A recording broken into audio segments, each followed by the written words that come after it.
listening to my own biography is a little odd because there's always been that distinction between the science side of me and the literacy side of me. Even so much that when I went to apply for jobs, I had an interviewer go, "I don't think you really know what you want."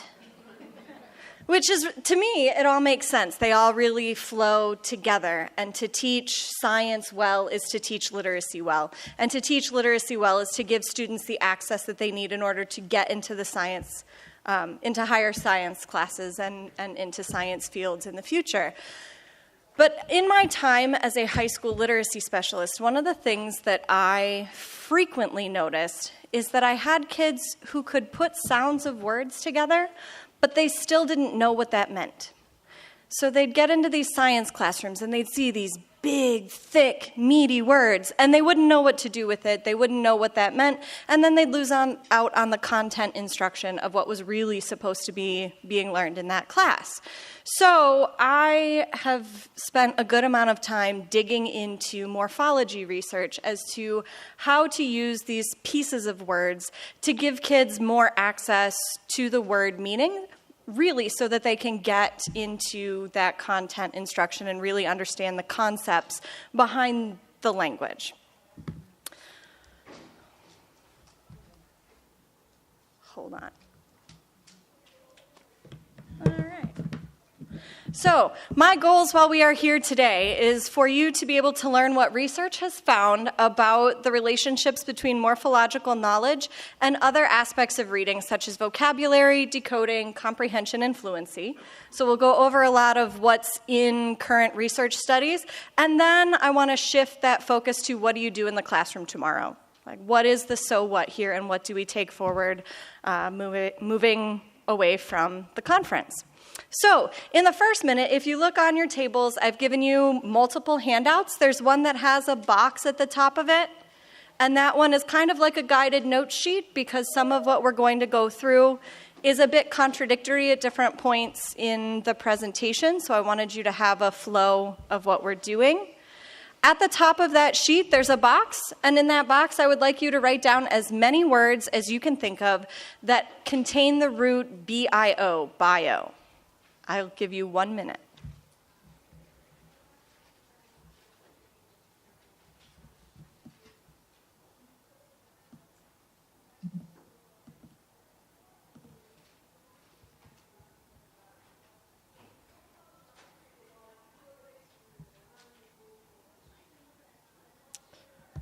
All right, so chances are that your list contains some of the same words that I have up here in my list. I took a little bit longer than a minute to come up with all of those, don't worry.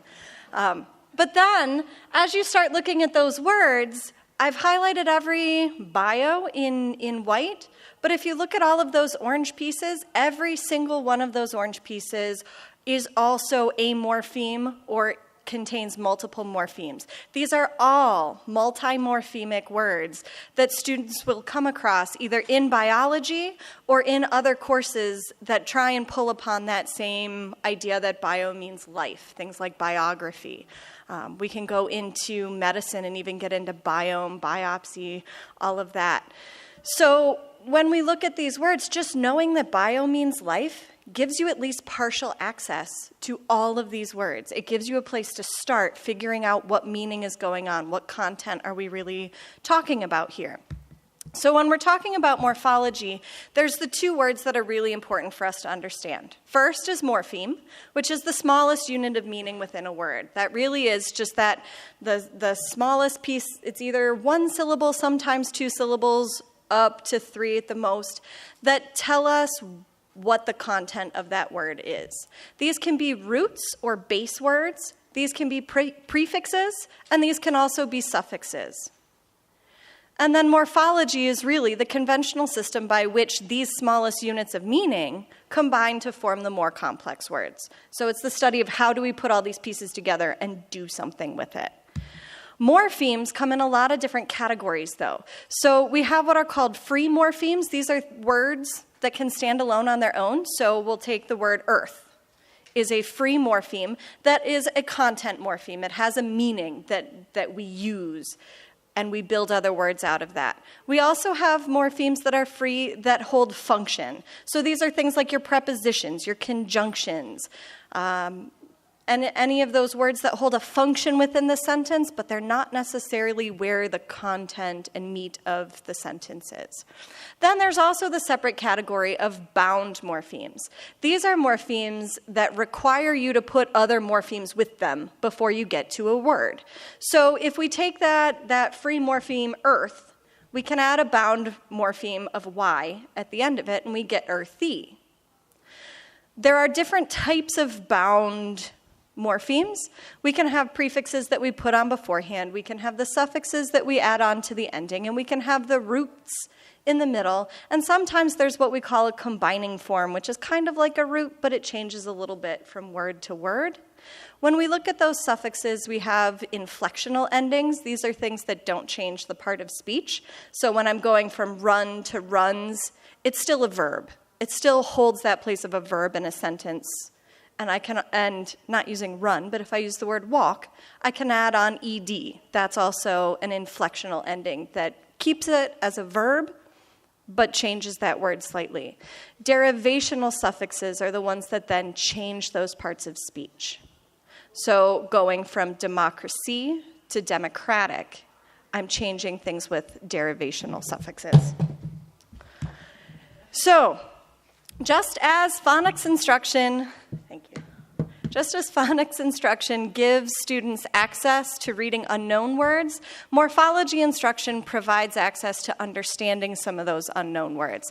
I want to be clear before we get any further in the presentation that when I'm advocating for morphology instruction, by no means am I saying that this should supplant anything else that we are doing. This is something to add on in addition to provide students other ways to access that word, because our language is made up of both phonemes and morphemes, and there's interactions between the two of those that are important for kids to understand. So why does morphology matter? It matters for a number of reasons.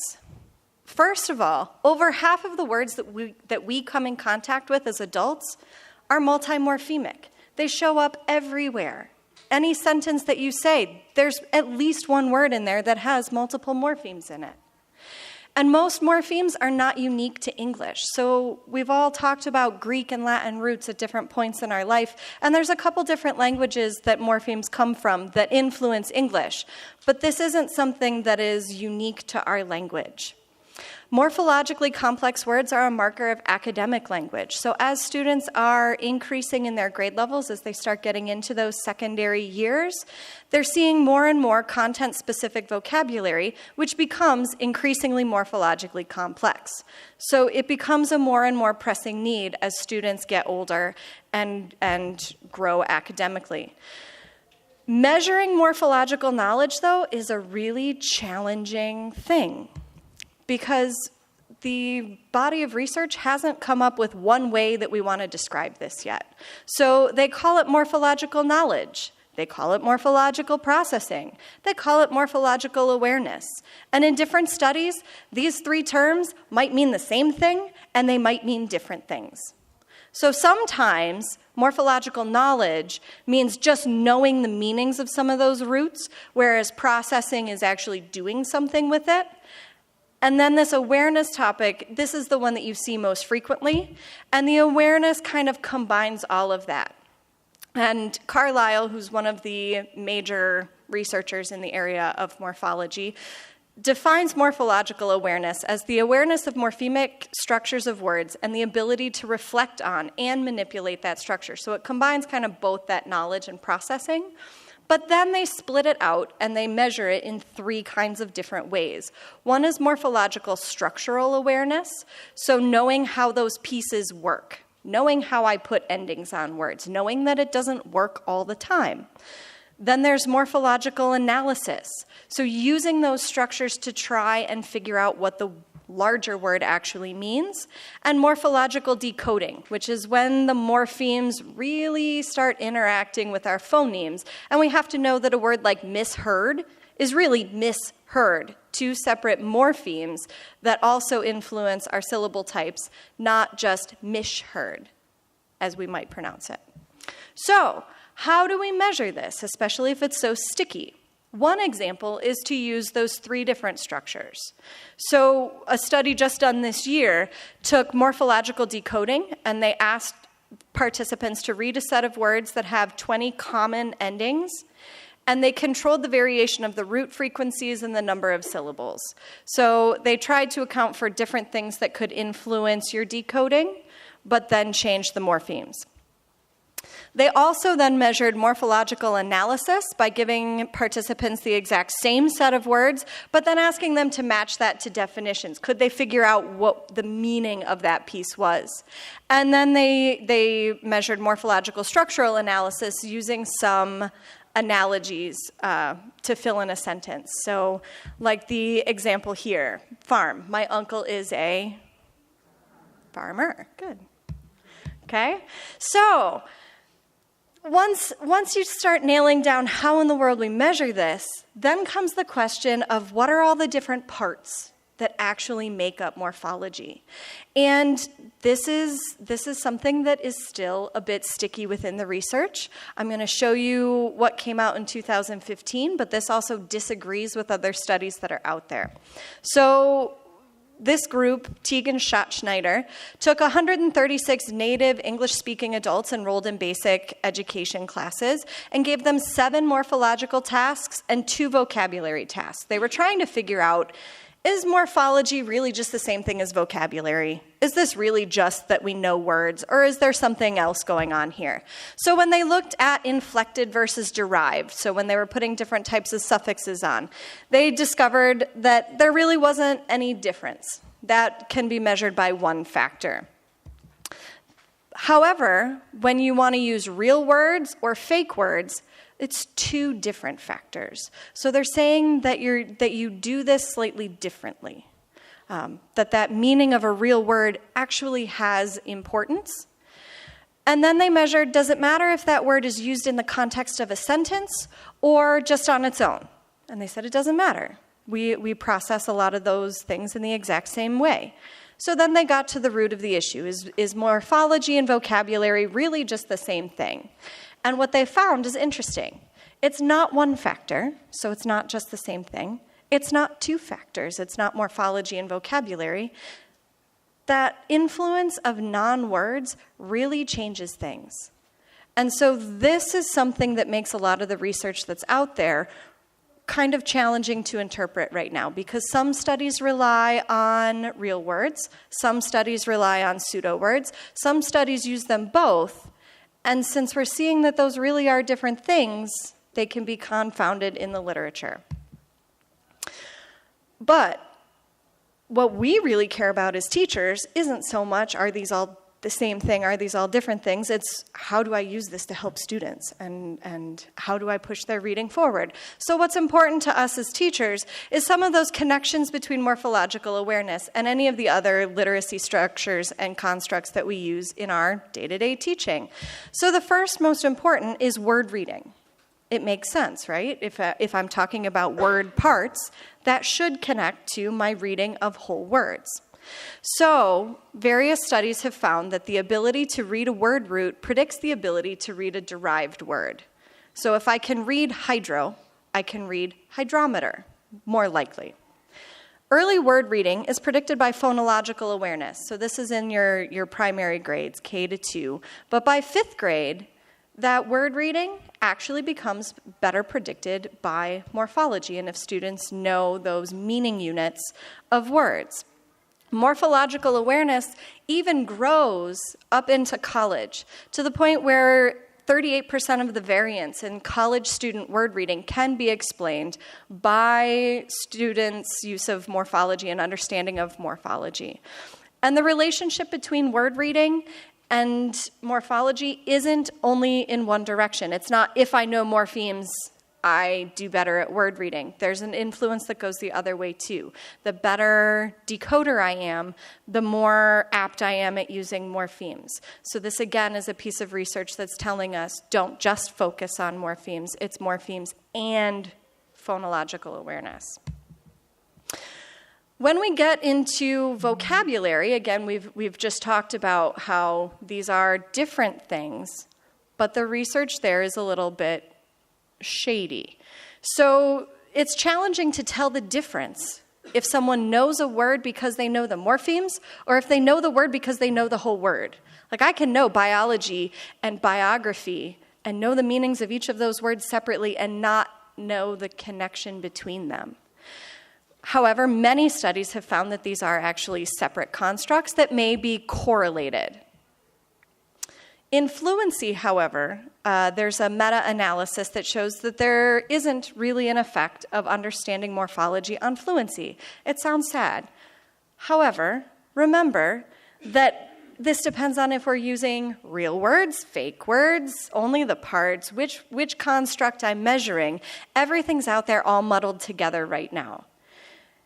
In my mind, the way that I make sense of this piece is that most likely that fluency is coming more from phonological decoding. Can I decode the sounds in the words? That's more likely to predict how quickly I'm able to read that than do I understand the word meanings. So reading comprehension. Morphological awareness, there's variability there between individuals, and that variability increases as kids increase. So the impact of morphology or morphological awareness on reading comprehension does grow as kids go through grade levels, but it also becomes more and more varied as it goes. Some of that is because morphological awareness also accounts for significant variance between classrooms. So some of this is depending on if kids are having access to morphological instruction or not. If teachers are focusing on it, kids are developing it more than in classrooms where teachers are not focusing on it, and that leads to some of the variability as kids are experiencing more and more education. In the same meta-analysis that found no significant effect size on fluency also found no significant effect size on comprehension. And they totally explained it, again, with the confusion in constructs. And then the same authors published their own study in the same year that says that these two are correlated. If you measure it in a very precise manner, you can see that correlation. And so more recent studies than that have shown that morphological awareness has a direct effect on reading comprehension. That means that when they measure it, they measure the morphological awareness and they measure reading comprehension, and an increase in one leads to an increase in the other. It's a direct relationship. As one increases, the other increases. They also found that third grade morphological awareness, so what I know in third grade about word pieces, has an impact on how I read when I get into fourth grade and what I comprehend. And they found that this happens even above and beyond what my reading comprehension level is in third grade. So what they're saying is that there's multiple pieces that are going on. As that reading comprehension is developing, morphological awareness should be developing at the same time, and the more access we have to morphological instruction, the more possibility for growth in reading comprehension as well. And just like word reading, reading comprehension of passages has a reciprocal relationship. So the better of a reader I am across passages, more likely I'm going to be better able at figuring out what the word parts mean. And as morphological awareness explained that 38% of word reading in college students, it explains 33% of the variance in sentence comprehension. So it's a very influential skill as students are exiting K-12 education and going into college careers and beyond. Morphological awareness, I lost what I was doing. Okay, so one thing to note, though, is that whenever they do these studies, there's a question of control. How many variables are they controlling for? So are they keeping in mind that there are many things that we also know impact reading comprehension right now? We know as kids age, there's a general progression and they should be comprehending more and more. Phonological awareness, if they have more phonological awareness, we know that that should impact their reading comprehension abilities. So this most recent study that came out just this spring took into account all of those variables that we know already impact reading comprehension. And they said that 63% of the variance in third graders and fifth graders can be explained away by those factors that we already know about. And they said that that morphological structural awareness, decoding, and analysis explains another 8% of the variance. So it's another very important factor, even after we take into account everything that we know. So the question then is who benefits from instruction? And it should be a really easy answer. It's everybody.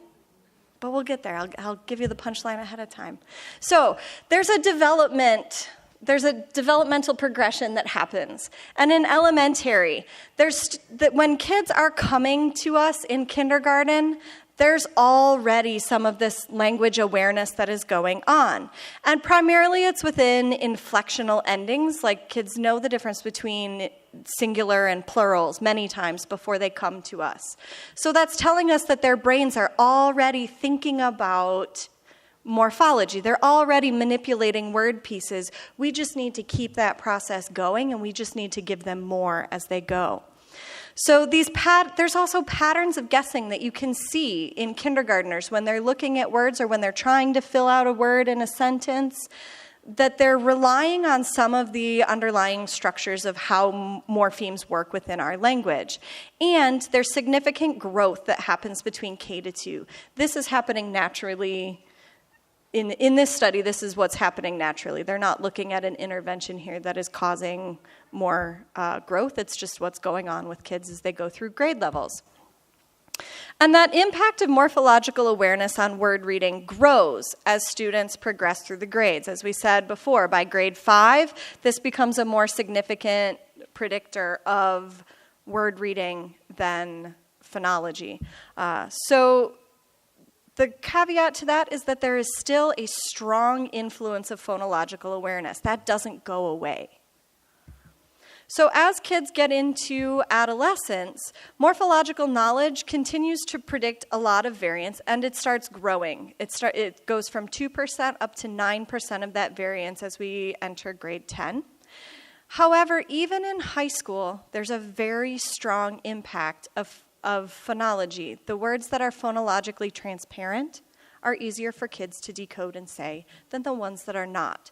So again, as I said at the beginning, we're not taking over, we're just adding things on.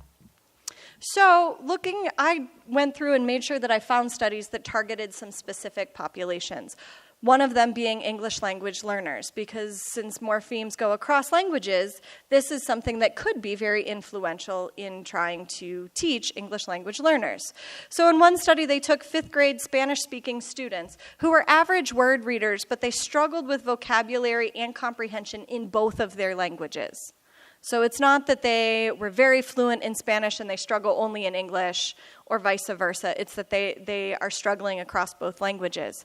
And when they controlled for the impact of phonological awareness, they found that morphological awareness did not have that direct effect on reading comprehension. So it wasn't just as my morphological awareness increased, my reading comprehension increased. Instead, what they found is an indirect path. So it had an influence if you considered vocabulary. Morphological awareness impacted vocabulary, which then impacted reading comprehension. And students with dyslexia, this is a study that came from France, and so all of this is done in French. They took a group of students with dyslexia, a group of their peers that are the same age, and a group of the same reading age peers, which means that they might be younger kids but at the same reading level. And they saw that children with dyslexia performed lower than those without dyslexia on morphological analysis and some other skills, but they performed higher than their reading age peers. So there's something different happening here. It's not that this is developing the exact same way, just at a slower rate. So they took that group of dyslexic students, they broke that into two, one who had demonstrated higher phonological weaknesses and one that demonstrated lower phonological weaknesses, and they found that there was an impact of morphology that was different than phonology. So their conclusion was that one cannot argue that morphological abilities strictly depend on phonological abilities. So we can't think that, at least for our students with dyslexia, that they'll get this if all we're paying attention to is the sounds within the words. We have to be giving them some of the meaning of the words as well. Another study that came out of Denmark looked at actually providing an intervention. And it's a very simple intervention. It was 15 minutes 3 times a week. So it's not a whole lot that they're taking out of class. And that 15 minutes came out of their reading intervention that was already phonologically based. What they found is that the treatment group outperformed the control group on measures of morphology, which would make sense. They have access to morphological instruction. They should do better. What was most interesting is that this didn't mean that they lost out on any of the phonological instruction either. That the control group did not outperform the treatment group. So again, this is something that is important for everyone. Kiefer and Lasso do a lot of more academic language studies. So this is one of their larger academic language studies that they've broken out looking more specifically at morphology. They took 6th grade students from a large district that had various language backgrounds, and they just measured the impact of morphological awareness on reading comprehension. They found that there's a direct impact of morphology on reading comprehension, and they found that there's also a direct impact on vocabulary, but that differs slightly across different languages. And they found that same indirect effect, that when we increase morphological awareness, we increase vocabulary, and it's through vocabulary that we start building some of that reading comprehension. So they also did an intervention study with 6th and 7th graders. This one, they had 8 lessons that actually focused on morphology. There's plenty of other lessons that they were doing other things. And these lessons only occurred biweekly. So again, this is a very limited intervention. And they found significant impacts for the general population, so all of the students in the study, as well as those who came from language minority backgrounds.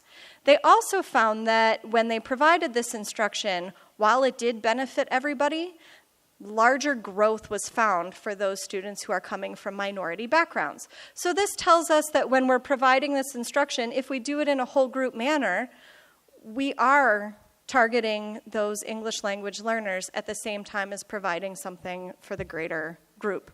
So this big long quote is up here, just to come back again to the point of this is just one piece of the larger story.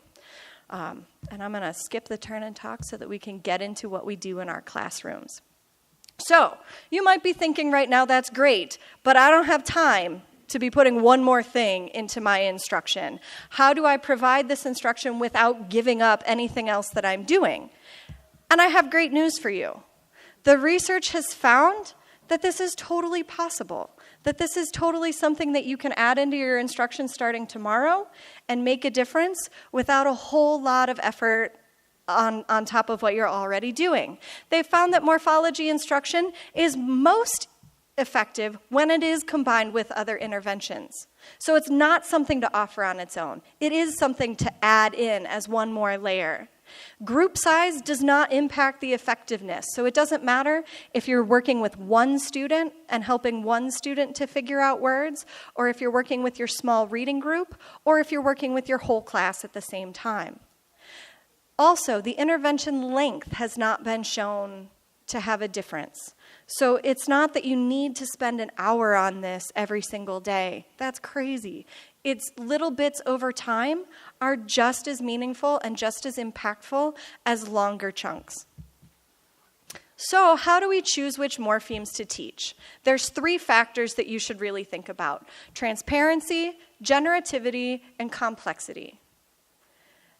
And intuitively, we should realize that we want to start with those that are more transparent and more generative and less complex. We start with the easy roots first, and then we build up into things that are more complex. So transparency is that measurement of the relationship between the meaning of just the morpheme and the meaning of the word. So For example, one that is not so transparent is that size in the word exercise. I have taught size, sis, or side to many, many, many high schoolers, and whenever they want to give me an example, they're like, exercise! I'm going, oh, shoot. No, let's come up with one that's a little bit clearer. It might be really dark, but genocide is a much better one to see the relationship between the word part to the word whole. Generativity is talking about the number of words that can be unlocked by that morpheme. So if you're talking about those inflectional morphemes that we might teach in the early grade levels, your S, ES, ED, those are unlocking a lot more words than some of the more complex things that you might want to touch in high school. That's why one of your handouts is for grades K to 6. And then there's a second handout that I did not print as many of. I did not expect as many secondary people.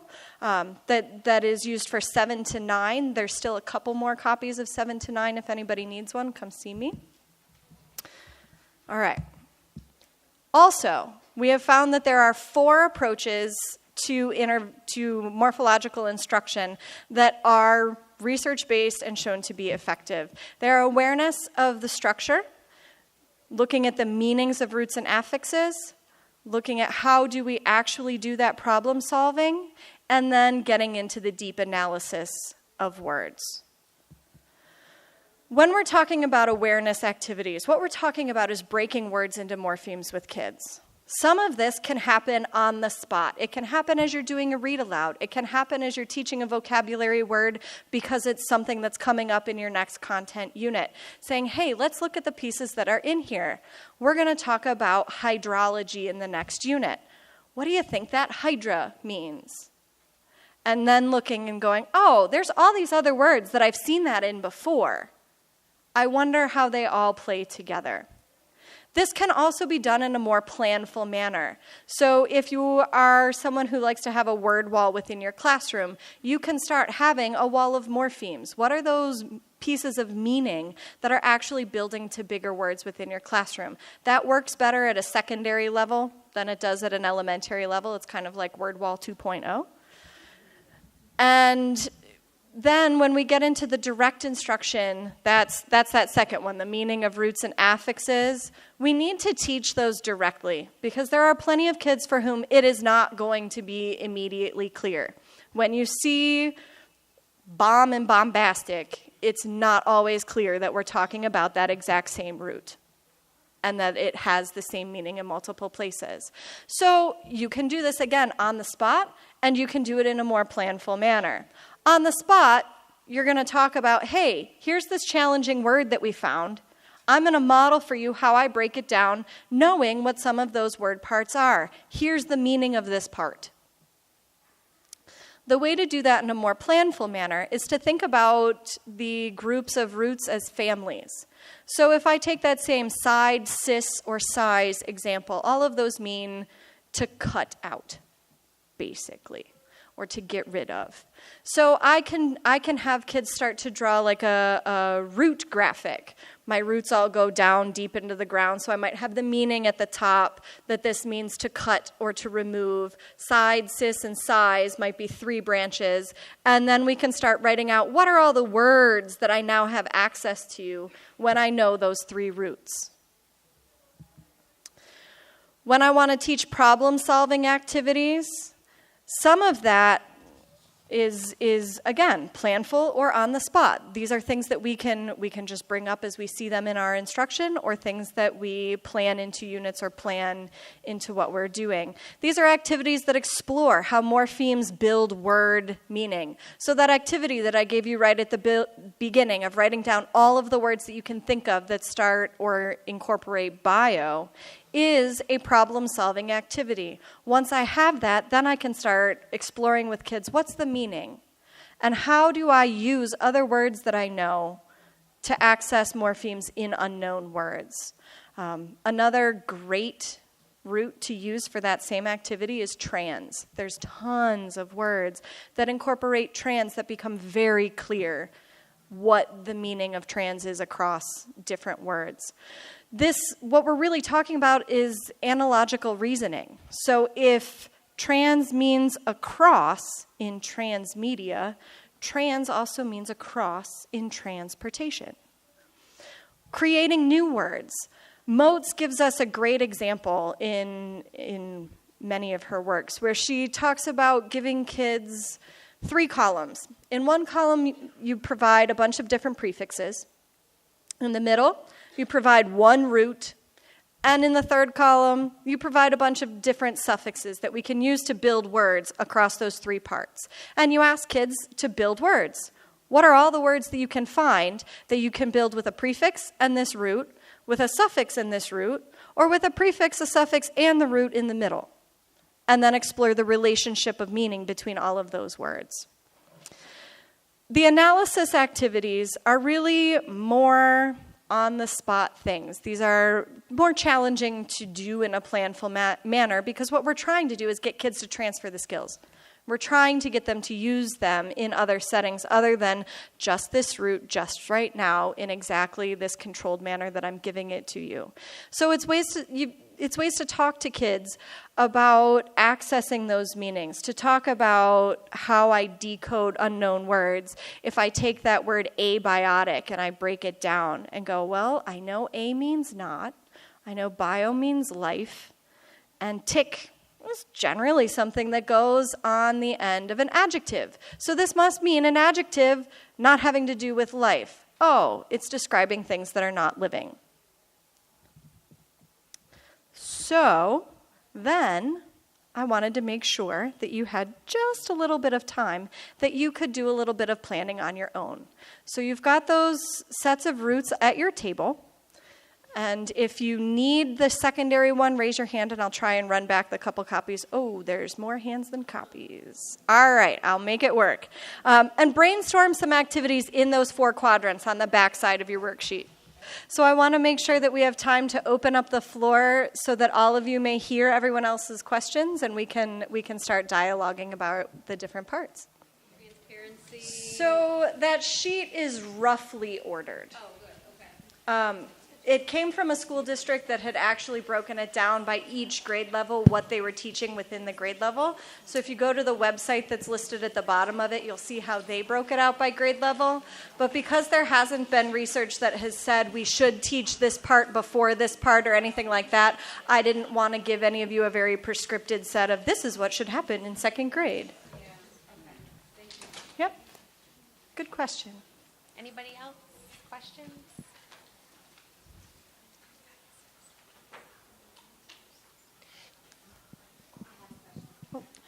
I'm just wondering about how do you transfer the knowledge that you have about this with colleagues so that it's not in just pockets like of your instruction, that it's more widespread to impact more students? So when I was in a high school setting, my job was to work as an intervention teacher, but also simultaneously as a literacy coach. So this is one of the pieces that I would take forward primarily into content area teachers' classrooms.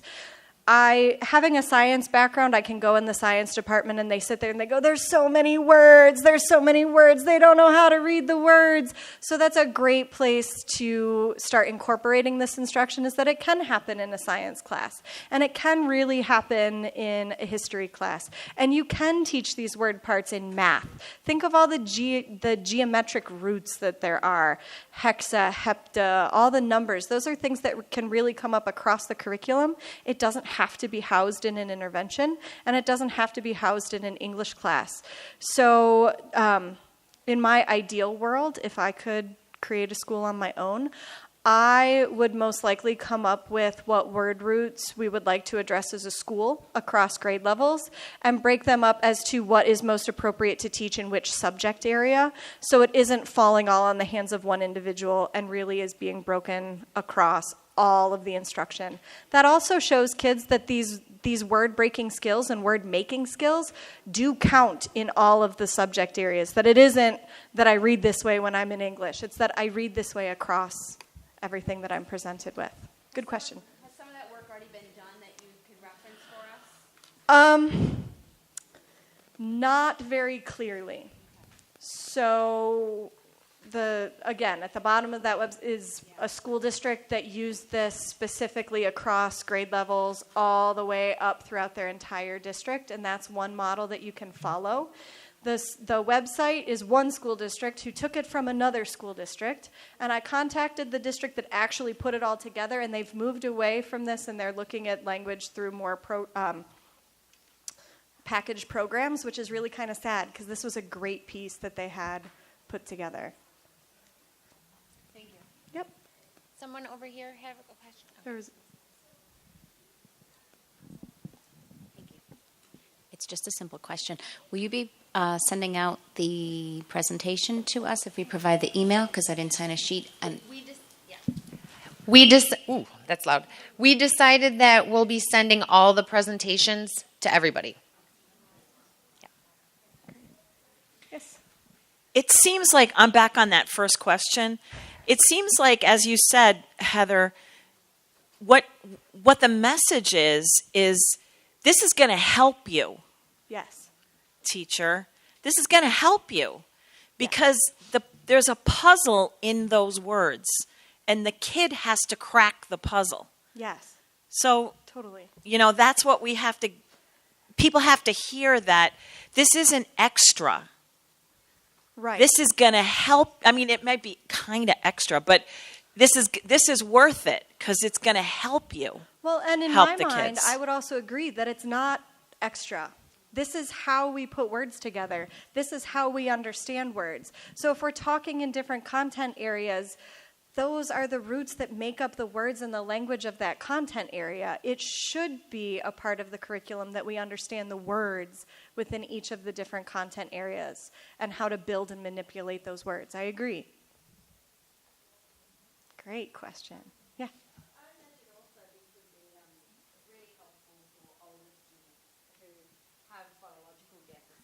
Because they don't have to. Oh, sorry. Should I repeat that?